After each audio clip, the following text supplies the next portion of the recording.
Tadi pernyataan Pak Adi tadi tidak berkewajiban untuk mengumumkan ke media.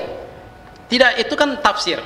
Itu tafsir Pak Adi. Itu kan tafsir Pak Adi ketika memandang bahwa itu adalah ancam 5 tahun. Pengadilan itu bukan tidak ada dia pakai saring data.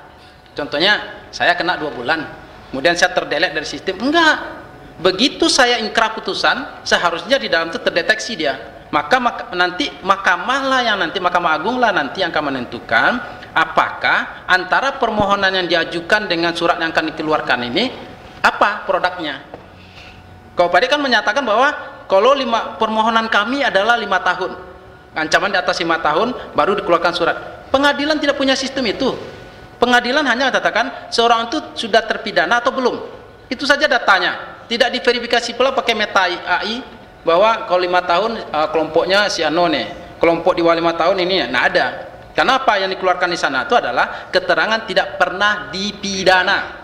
Situ clear apanya. Jadi mengenai permohonan itu pemohon. Itu kepentingan hukum pemohon. Tetapi mengenai dia tidak pernah pidana kemudian diralat kembali, itu adalah ibarat hukum itu novum. Novum menjadi suatu menjadi petunjuk bukti baru. Ini saya tanyakan, ketika pengadilan mengeluarkan surat menganulir surat yang terdahulu, apakah itu bukan keputusan pengadilan yang seharusnya ditaati oleh penyelenggara? Ini kan debatable nih, makanya Mahkamah ngambil alih.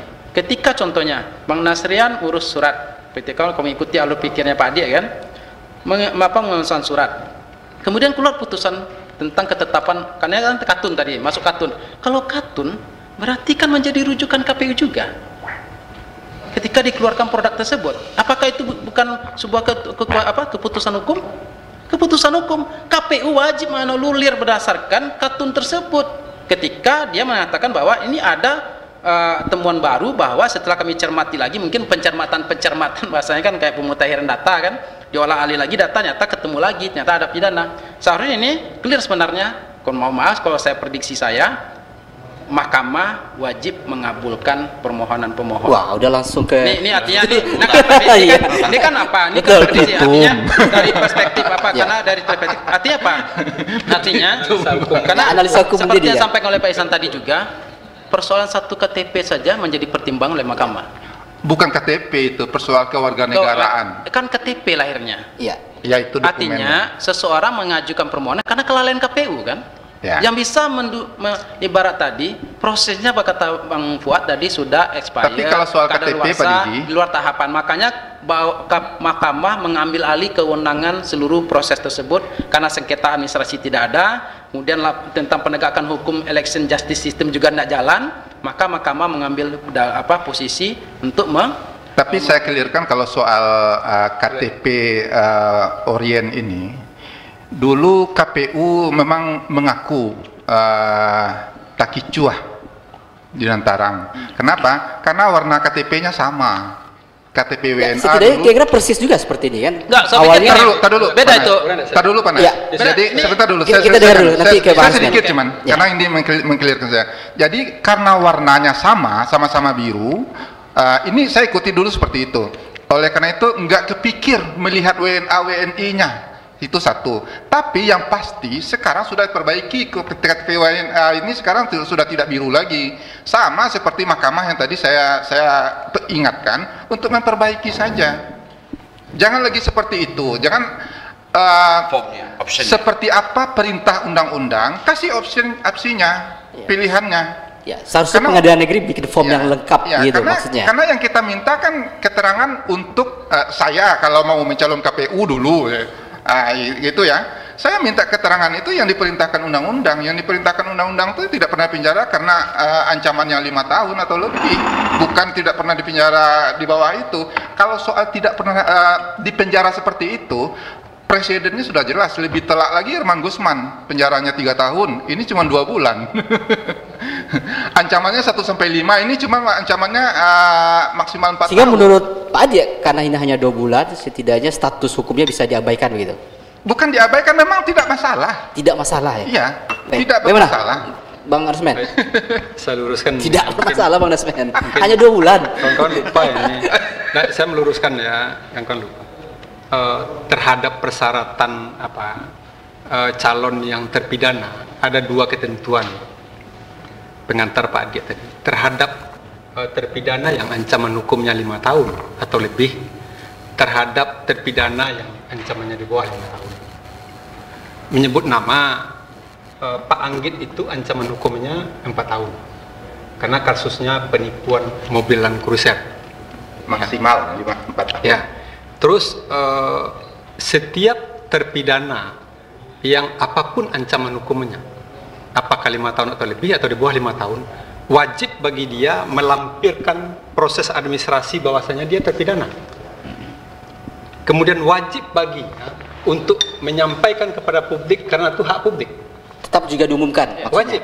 Di mana diatur? Saya sampaikan di mana diatur. Pertama pengaturannya nanti bisa tanya ke Pak Adik. Pak Adik menyampaikan itu pengaturannya di mana? Mungkin Pak Adik sepenggal itu pasal 14 itu yang disampaikan. Pengaturan pertama adalah Undang-Undang 10 2016 di pasal 7. Apa bunyinya? Saya sampaikan bunyi. Ini publik supaya tahu nih.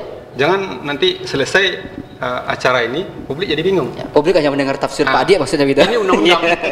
Ini undang-undang ya. Bukan peraturan KPU, bukan juknis. Ini undang-undang. Dalam proses berdemokrasi pemilihan pilkada tidak boleh yang bertentangan apapun aturan dengan ini. Di undang-undang itu, Undang-Undang Nomor 10 pasal 7 huruf G, calon tidak pernah sebagai terpidana berdasarkan putusan pengadilan yang telah memperoleh kekuatan hukum tetap atau bagi mantan terpidana telah secara terbuka dan jujur mengemukakan kepada publik bahwa yang bersangkutan mantan terpidana. Tidak ada 5 tahunnya di sini bunyinya. Ya. Nah, ini berapapun hukumannya yang ini dijalani. ketentuan pertama yang diatur oleh undang-undang. Ketentuan kedua adalah di PKPU nomor 8 pasal 18 dan pasal 20. Di situ dikatakan jangankan terpidana, orang yang bermasalah secara SKCK, sebentar, secara apa namanya? Kalau SKCK ini orang yang bermasalah secara SKCK, kemudian dia pernah dihukum, dibunyikan di situ wajib bagi dia untuk mengumumkan kepada publik bahwasanya dia mantan terpidana. Itu aspek surat SKCK itu. Kemudian di Juknis juga diatur 1229 diatur bahwasanya mantan terpidana wajib mengumumkan kepada publik bahwasanya dia terpidana. Kemudian saya rinci sedikit lagi.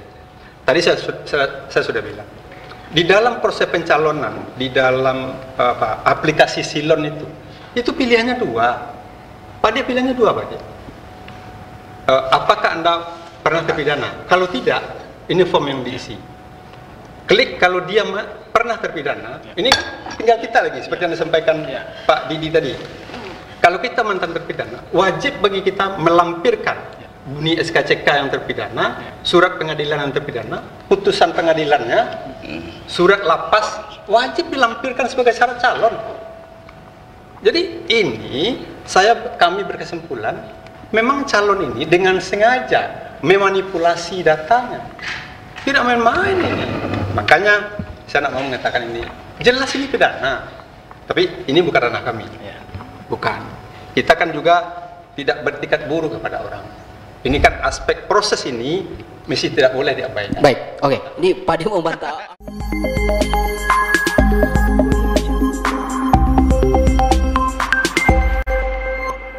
Audio